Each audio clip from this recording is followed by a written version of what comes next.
So you're about to get married, right? So if you think about it, you're spending 8 to 10 hours a day at your job, and that means you're in bed maybe 7 hours or 8 hours, and then you're somewhere else. I can't do the math, 6 hours. Yeah. But this arguably could be one of the most important relationships moving forward.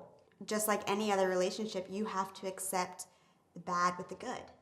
And you have to define what that bad is and if you can live with it for the rest of your life, for the next 5 to 10 years. So. It's like your first kiss. It's your first fart. You want to find out how the people are going to respond to the good and to the bad, because that gives you insight into who you're sort of going to be with for quite a while. Yeah, it's getting to that comfortable point sooner. So the first kiss is like that honeymoon period, and then the first fart is like, whoa, I wasn't expecting that, right? And then how they handled that. Yeah. So I have to put these on. I'm getting up there.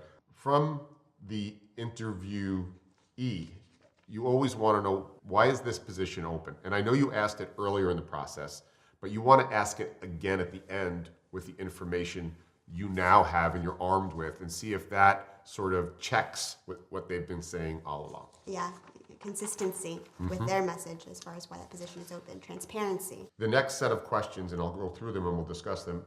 If the role's a new one and was created, you want to know, how was the work getting done previously? Why has that changed? What was the moment the organization decided to hire this role? And who created the position description? All important, because this gives you a sense of, was this position created out of desperation? And then that drives the question of, well, what happens to this position in day 180 after we get the problem solved?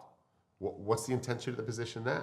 I think it's also important to note that, again, there's no right and wrong here. It's only right and wrong through your lens, and you have to define that. So when you say something like, was this position created out of desperation, that kind of has a negative context of it. But just because the position was created out of desperation doesn't mean that you're not the right person for the job, or that's not the job that you want, because you could add huge value to that. If the role's a replacement, you want to know who was in the role previously, why are they no longer here, what have you either expanded or contracted with the new role, and why, and then can I speak to the person who had the role previously? Ooh. Yep, and that's important. And if they say no, you need to at Can least, you live with that? Right, or find out why. No, right? And what you want to know is, if it's a replacement, was that person potentially promoted? That's important to know, because that either means that this is a highly visible position, or it means that there's nowhere to go, because that person needs to vacate the role above this, potentially. And this is all information that you want to find. And then this is my favorite personally, is I will ask the interviewer, put these 4 words in order of value to you relative to this position: capacity, endurance, intelligence, and action. And ask them to take their time. And those give you some insight as to how that fits your expectations on the role. Would you recommend that before asking that question, you know how you prioritize those things? That's that discovery we talked about, right? And if action comes out as number 1, yet you want to have intelligence come out, well, I don't know if that maps. And then the intention of those 4 words is to trigger dialogue. And what that word means to one person may mean something to another person in context.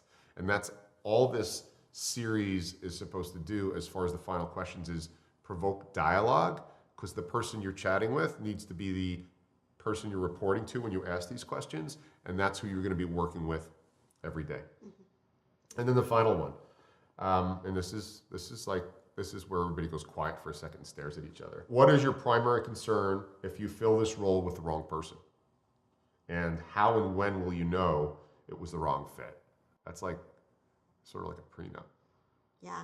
Right? And how will you know, and what will it look like, and then how are we going to handle that?